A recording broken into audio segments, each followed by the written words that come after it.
감독님 그리고 김시은 배우님을 모시고 오늘 관객과의 대화 이어가도록 하겠습니다. 감독님이 지금 관객석에서 같이 함께 영화를 보셨다고 들었거든요. 감독님 무대 위로 바로 올라와 주시면 김시은 배우님이 저쪽에서 같이 또 등장하겠습니다. 큰 박수로 대박이다.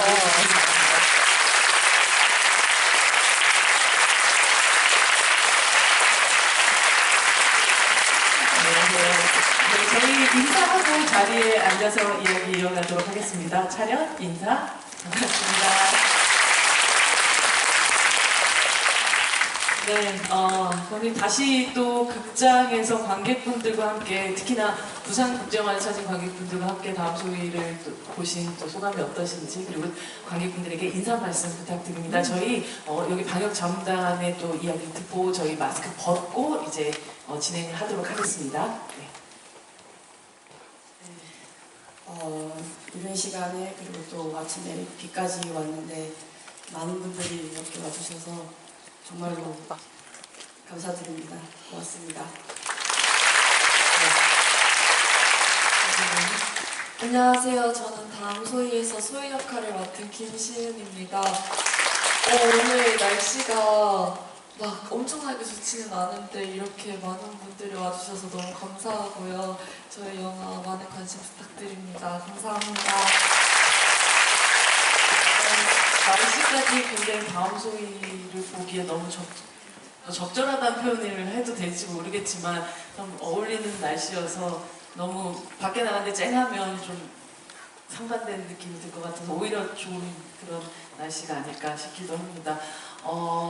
물론 소희라는 친구가 겪게 되는 일들이라는 것은 굉장히 참담하지만 오히려 이 역할을 연기하는 김신 배우를 캐스팅할 때는 그냥 다른 방식의 이미지들을 오히려 고려한 게 아닐까라는 생각이 들었어요. 이 많은 아마도 이미 또 타이틀 롤에 올라가는 그 이름의 주인공이다 보니까 아주 이 배우를 선택하고 캐스팅하는 데 있어서 너무나도 큰 고민을 하셨을 것 같은데 김신 배우님과 함께 하시게 됐었던 가장 결정적인 이유는 무엇이었는지가 궁금합니다. 아마 못 물어보셨을 것 같아요. 저도 너무 궁금한데요. 일단은 이 역할을 그 나이에 맞는 배우가 했으면 좋겠다고 가장 먼저 생각했고요. 그리고 이제까지는 잘 알려지지 않은 저에게도 새로운 얼굴이고 또 관객분들에게도 새로운 얼굴로 소희를 찾고 싶다는 마음이 또 가장 컸습니다. 그러던 와중에 이제 엄청난 오디션들을 보게 될 거라고 각오를 단단히 하고 있었는데 그러다가 저희 조 감독님이 함께 작업하신 적이 있다는 이 친구를 한번 만나보면 어떻겠냐 하고 말씀해 주시고 저도 그냥 한번 만나볼까요? 하고 만나봤는데 대화를 나눠가던 와중에 저도 모르겠어요. 저 정확하게 어떤 순간인지는 잘 모르겠는데 그냥 이 친구가 소희 같다.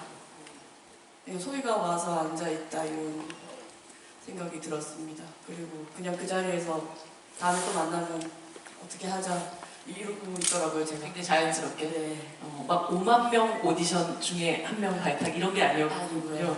네. 그냥 아주 운명적인 50분 만에? 50분 만에 네, 진짜 깜짝 놀랐어요. 진짜 제가 하는 게 맞다고요? 이렇게 대짝에서 물어봤었던 것 같아요. 배우님은 어느 순간 감독님과 무언가 통했고 내가 어쩌면 함께 할 수도 있겠구나라는 걸 느끼게 됐던.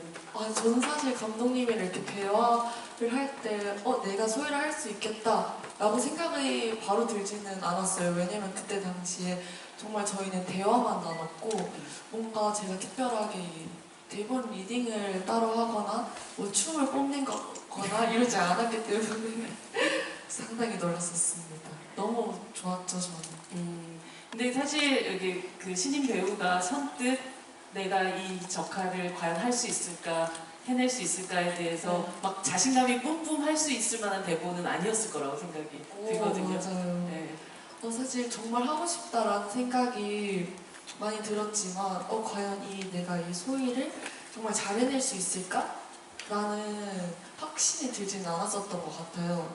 근데 이 다음 소희라는 시나리오를 읽고 그래도 이 작품이 정말 세상에 나와서 조금은 다르고 조금은 나은 세상이 되지 않을까라는 뭔가 소망이 있었거든요.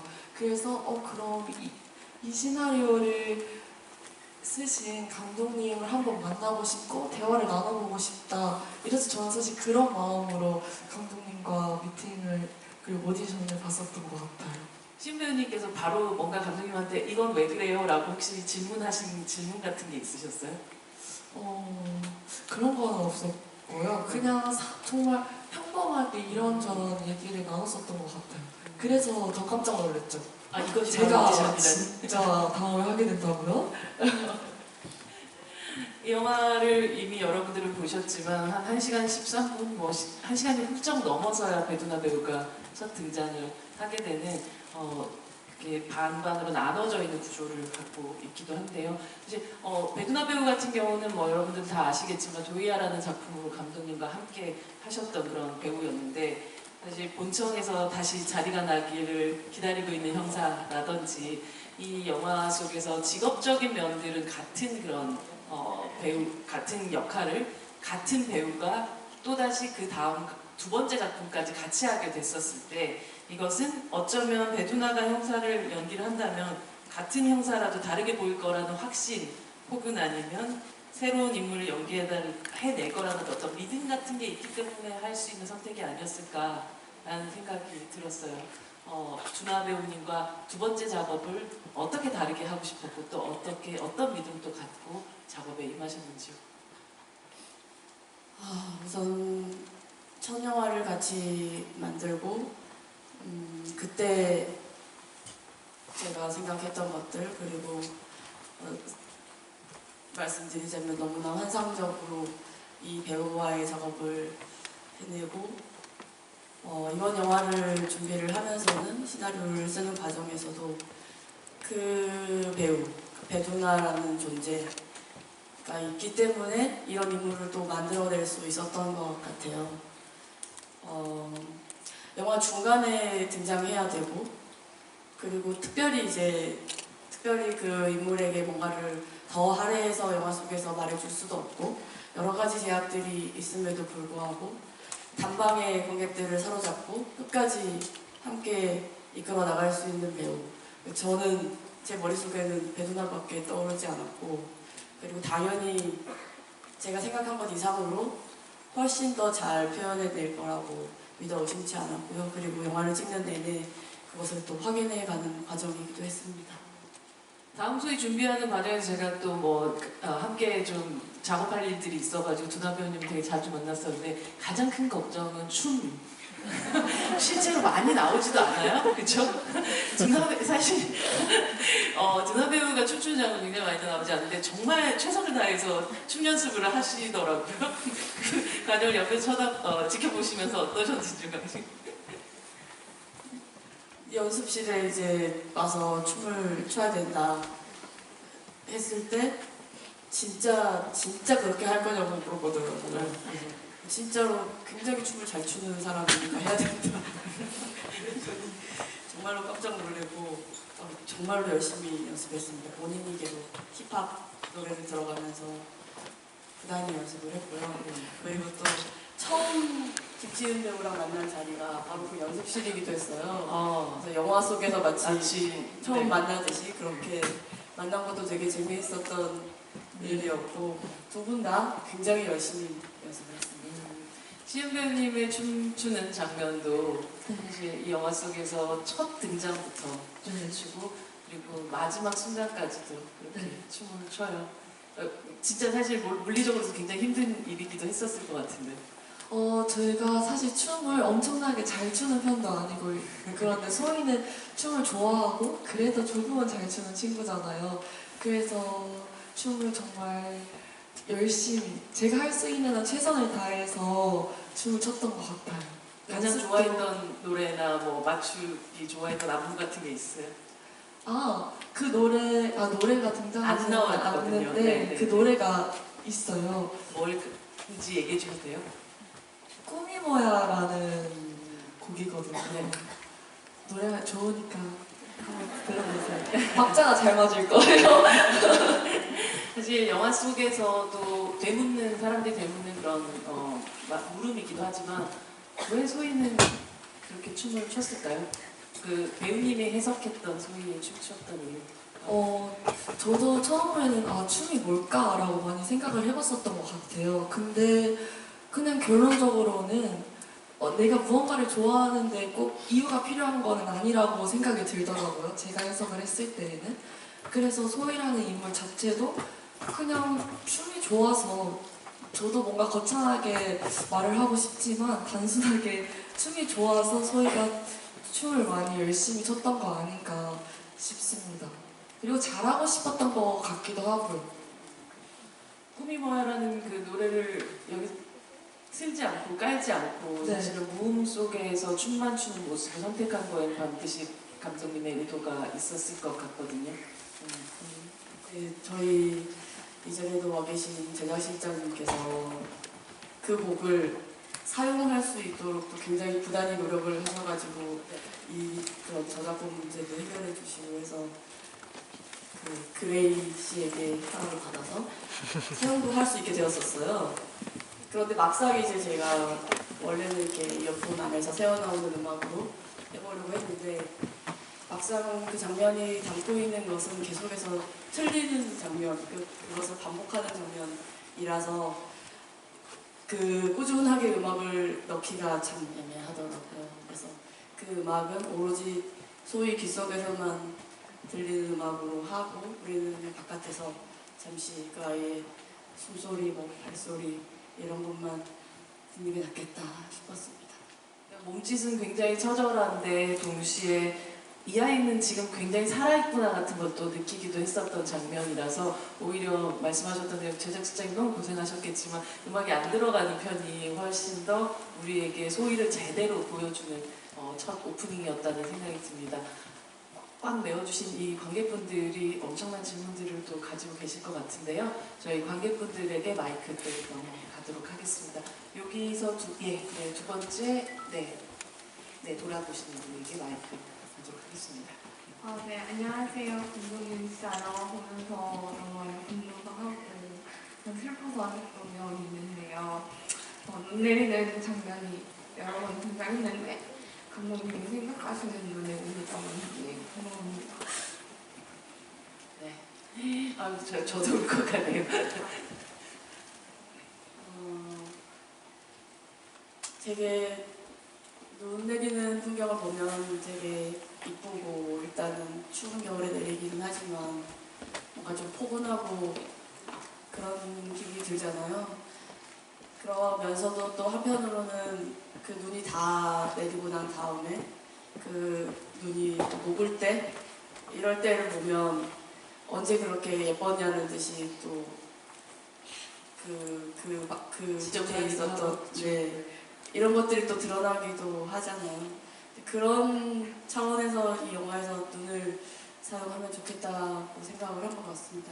한편으로는 되게 위로받고 싶을 때 눈이 내리는 것 같은데 또 영락없이 그 다음에는 너무 안 좋은 일들이 생기고 그런 거였던 것 같아요.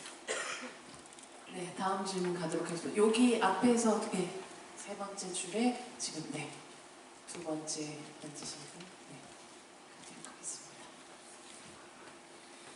배두나 배우님께서 나오셨는데 보시면은 오래 쉬어서 뭐 시킨 대로 해야 되는데 이런 대사도 나오고 근데 딱히 그렇게 구체적인 서사가 나오지 않는데 그런 부분에 있어서 원래 설정한 서사가 있으셨는지 아니면은 형사직을 처음 맡아서 매너리즘에 빠지지 않는 뭐 이런 정도의 설정인 건지 좀 궁금합니다. 네, 그러니까 영화 속에 나오는 딱 그 정도로만 갖고 있었습니다. 거기까지는 사실은 드러나진 않지만 어머니가 돌아가셨고 또 오랫동안 1년 넘게 휴직을 한 이유가 또 어머니 돌아가시기 전에 같이 이 병간호를 하는 둘밖에 없으니까 이런 정도의 설정이었고요. 대개는 이제 이렇게 실무를 하지 않고 여기서 나오는 본청이라고 막 불리는 그곳에서 사무직으로 일했던 그런 경찰로 설정을 했습니다. 이제 엊그제 제가 영화를 보다가 그 위에 정석 과장이 어머니 일은 하고 유진이 지금 바로 가봐야 돼서요 라고 하잖아요. 근데 꼭 제 심정 같아요. 지금 바로 가봐야 돼서 영화를 빨리 진행시켜야 돼서 더 네. 이상 어머니 얘기를 더 이상 할 수가 없었어요. 뭐야? 감독님 이런 귀여워. 왜 유머가 있으신 분이시죠? 이러시는 분이 진짜 그렇게 느꼈어요. 아마도 도예학 때 같은 경우는 또 이 형사의 또 전사들이 조금 나오기도 해서 아마도 그녀에게도 뭔가 다른 이유가 있지 않을까라는 생각을 좀 하셨지 않았을까 싶기도 해요. 네. 다음 질문으로 이어가도록 하겠습니다. 이번에는 조기 제일 끝에 네 지금 손 계속 들고 계신 분에게로 가겠습니다. 그 감독님 영화 너무 잘 봤고요. 그 소희가 마트에서 맥주 2병 마시는 장면에서 그 문틈 사이로 들어온 햇살이 되게 저에게 따뜻한 이미지로 느껴졌는데 사실 그 이후의 내용 전개는 뭔가 따뜻한 이미지와 뭔가 저는 맞지 않는 전개니까 그 햇살이 소희에게 어떤 의미였는지 좀 궁금해서 여쭤보고 싶습니다. 감사합니다.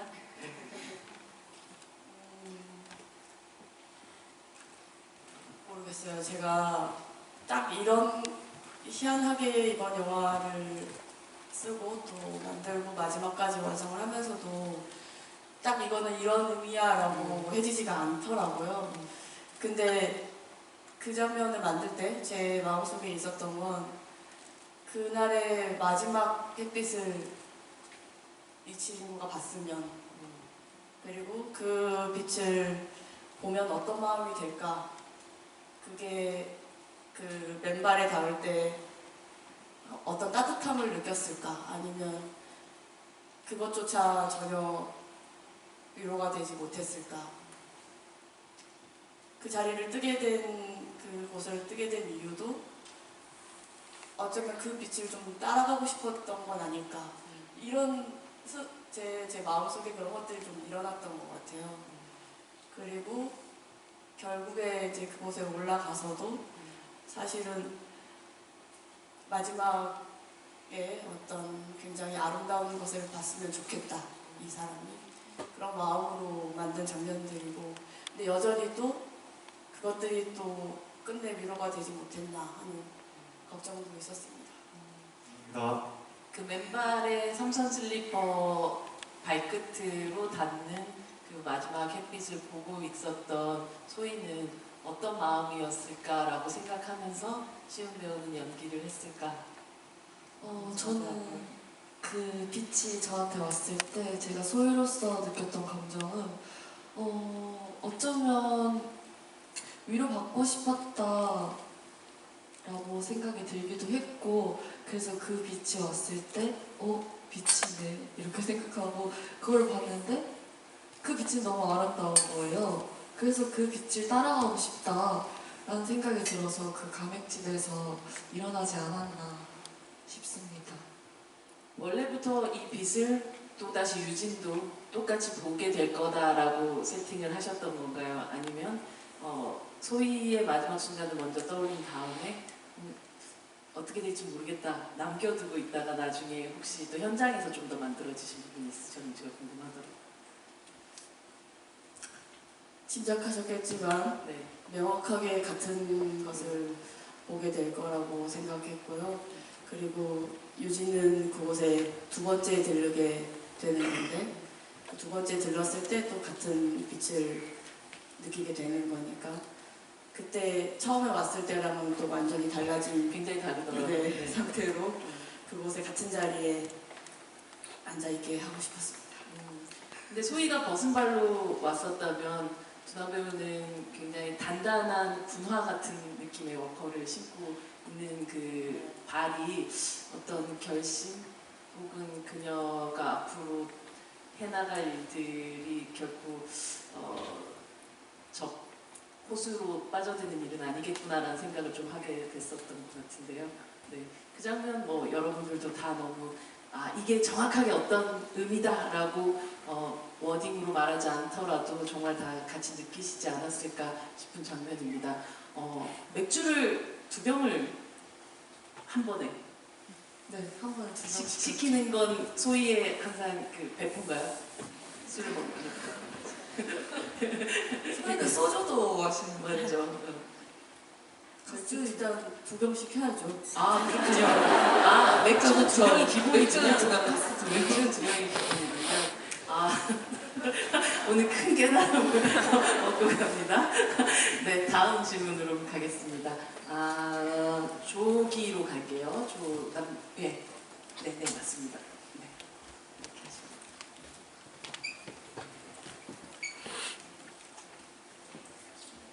하시면. 우선 영화 만드시느라 고생 많으셨습니다. 저는 좀 여러분 특별하게 보세요. 지금 다음 소희가 이제 부산국제영화제 이후로 만약에 개봉하게 되면 감독님이나 배우님이 어쨌든 홍보를 하셔야 되잖아요. 이 영화를 알리기 위해서 본인들이 가장 생각하는 한 컷을 추천하고 싶다면 홍보팀에서 나오신 건 아니시죠? 이런 적은 있습니다. 이런 적은 있으시군요. 직업병이구나, 저것도. 네, 한 컷을 골라주신다면 감독님과 신부님이 각각 골라주시면 좋을 것 같습니다. 한 컷 고르기 너무 어려운데 전 처음에는 그 빛을 보는 장면이 되게 저한테도 따뜻했고 그렇기 때문에 굉장히 그 장면도 좋다고 생각을 했는데 또 이제 보니까 이제 제가 저수지로 이렇게 갈 때 그 장면이 왜인지 모르게 계속 생각이 나더라고요. 그래서 저는 그 장면을 추천하고 싶습니다. 그 뒷모습을. 네, 그 네. 뒷모습을. 감독님? 되게 중요한 문제예요. 홍보인데.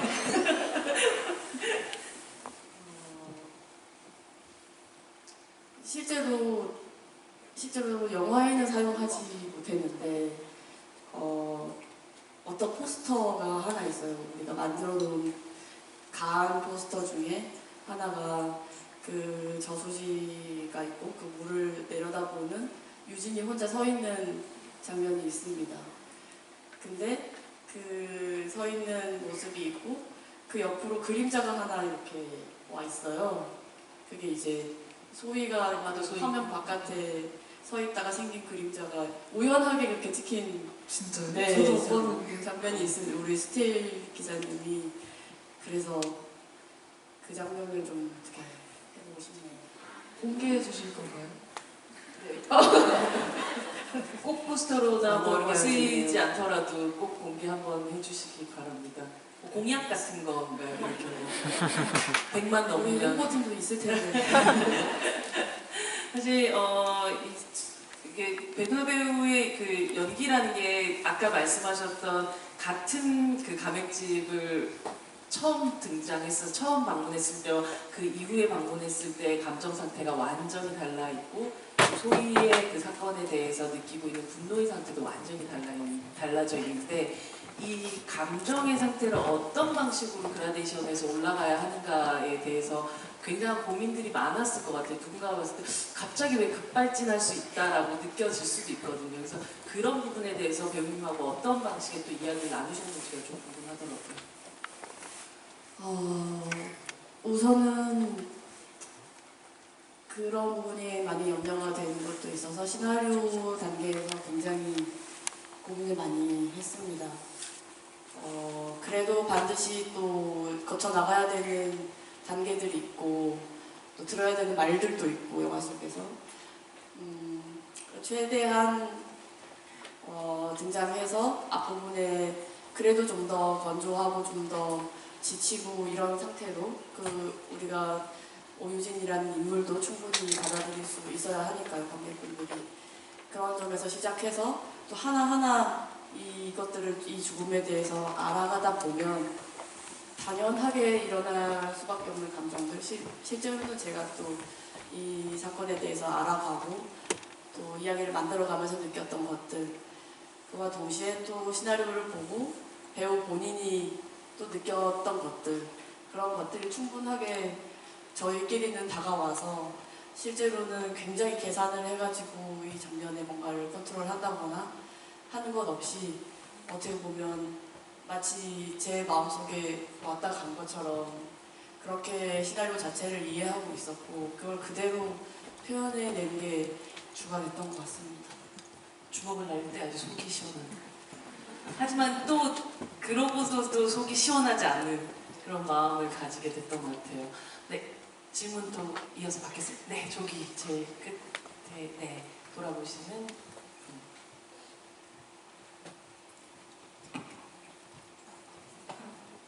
음악 잘 봤습니다. 계속 울면서 봤는데 저는 소희가 정의로운 친구라고 생각했거든요. 처음에 곱창집에서도 그렇고 근데 나중에 콜센터에서 일할 때 그 아이가 죽었다는 남자 어른이 전화를 하는데 바로 해지해주지 않고 뭔가 계속 판매를 하려고 했었잖아요. 저는 그게 소희가 뭔가 그때 실적이 좋은 이런 때니까 돈을 벌고 싶어서 그런 거라고 생각했는데 소희가 정의로운 친구라고 생각했는데 그렇게까지 돈을 벌고 싶었던 이유가 뭔지 궁금했습니다. 그때 소희는 왜 그랬을까요? 저도 그 장면에 대해서 많이 생각을 해봤었는데요. 소희가 소희도 처음에 그 얘기를 듣고 굉장히 놀랬을 거예요. 놀랬고 근데 그 상황에 이제 너무 익숙해져 버린 거죠. 나는 이 일을 어쨌든 계속해서 로봇처럼 말을 하고 있고 그리고 그때 친구들한테도 카톡이 왔잖아요. 그래서 또 정신도 없었을 거고 그래서 그 상대방의 그 마음까지 소희가 그때 당시에는 헤아리지 못했었던 것 같아요. 근데 이제 그 콜을 끊고 나서 드는 소희가 원래 그런 친구가 아니었잖아요. 근데 그렇게 점점 변해버린 자신에 대해서도 되게 많이 질책하고 자책하고 그러면서 점점 소희가 콜센터 하는 그 일에 대해서도 되게 많은 고민이 들었을 거고 그래서 더욱더 힘들고 마음이 아팠었어요. 네. 네, 가운데 아마 이게 마지막 질문 되지 않을까 싶긴 한데요. 네, 가운데 분에게 가겠습니다. 네, 이분입니다. 네, 전달 좀 부탁드릴게요. 마이크. 네, 일단 영화 너무 재밌게 잘 봤습니다. 혹시 그 첫 장면이랑 마지막 장면이 다 춤추는 장면으로 끝나는데 처음에는 좀 실수를 많이 하잖아요. 근데 마지막에는 정말 멋지게 완벽하게 춤을 추는데 그게 어떤 의도가 있는지 궁금하고요. 그리고 시은 배우님이 그 노래방에서 친구랑 노래 부를 때 그 노래가 이승환님 노래가 있는데 특별히 그 노래를 부르신 사유가 있는지가 궁금합니다. 감독님부터 네, 대답해 주실래요? 아주 처음부터 이 영화를 이 춤을 추는 장면으로 시작해서 춤을 추는 장면으로 끝내야겠다 하는 것도 있었고 또 처음에 계속 틀리는 그 부분을 마지막에는 완성하는 모습으로 그것만을 세상에 남겨놓고 간 것처럼 그렇게 만들고 싶었습니다. 그리고 또 그 마지막 핸드폰에 남아있는 영상은 뭐랄까요, 마치 오유진 형사에게 남긴 선물 같은 저로서는 이제 그 장면을 만들 때 그런 마음으로 만들었고 또 내내 자기는 잘못한 거 하나 없는데 고초를 겪어가는 이 유진이라는 인물에 대한 안쓰러움과 또 그 순간만큼은 마치 소희와 유진이 서로 통하고 있는, 함께하고 있는 듯한 장면으로 영화를 마치고 싶었습니다. 노래방의 선곡에 노래방의 선곡이요. 일단 제가 생각했을 때는 소희는 발라드 그리고 뭔가 이제 자신의 감정을 표출할 수 있는 노래를 부르고 싶었을 거라고 생각을 했어요. 그래서 사실 근데 그 노래는 제가 선택한 건 아니고 이제 감독님이 이 노래 어떻게 했니? 모르는 노래더라고요. 다행 그렇죠. 네. 그래서 감독님이 이 노래로 했으면 좋겠다라고 해서 그 노래를 하게 되었는데 왜 그 노래로 하게 된 건가요?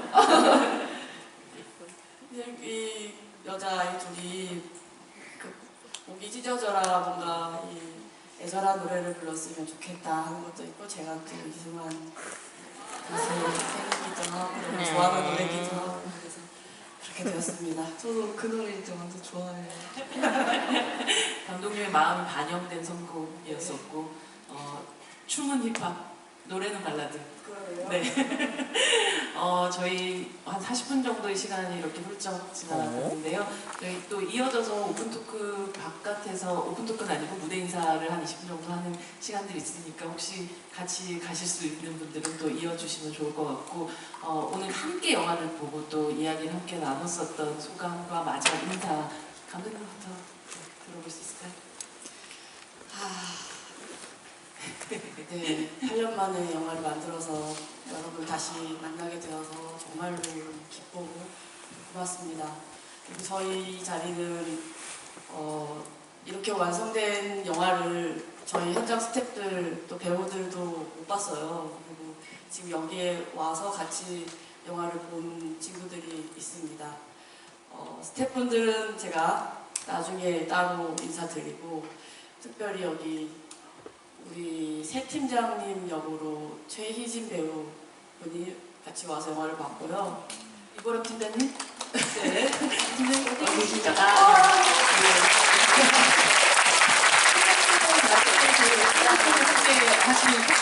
앞에서 이제 무대 인사 같이 하실 거잖아요. 네, 그때 또 함께 이야기 나눠보도록 하겠습니다. 나쁜 사람. 하지만 사실은 또 그녀 역시도 그럼요. 그 시스템 안에서 굉장히 힘든 사람이기도 했죠. 네. 그 소희의 사수 우리 지원 역을 했던 윤가희 양이 또 함께 어디신 영화를 봐주고요. 네. 잠깐 일어나 주실 수 있어요? 어디 있나요? 갔나요? 가셨나요? 부끄러워하시고 계시다면 어쨌든 박수 한번 부탁드립니다. 너무나 고맙게도 우리 상담사 역으로 같이 내내 일주일 내내 함께 그 콜센터 세트 안에서 고생했던 우리 친구들도 함께 여기 지금 영화를 보고 있었어요.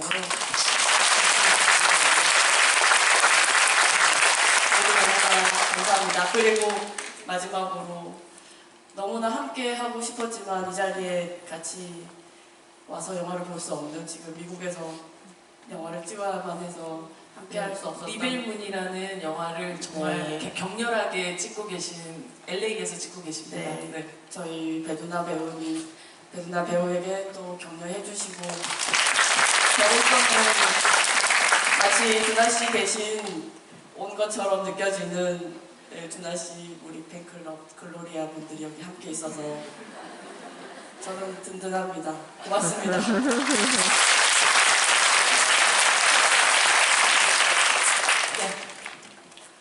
저는 이번에 부산국제영화제에 처음 오게 되었는데 이렇게 다음 소희와 함께 할 수 있어서 너무 좋았고요. 그리고 너무 영광이었고 오늘 또 이렇게 끝까지 자리 함께 해주셔서 감사합니다. 앞으로도 저희 다음 소희 많이 사랑해주시고 관심 가져주시면 감사하겠습니다. 오늘 진짜 감사합니다. 모든 여러분들과 그리고 또 함께 해주신 다음소희 팀에게 같이 박수 치면서 이 자리에 마치겠습니다.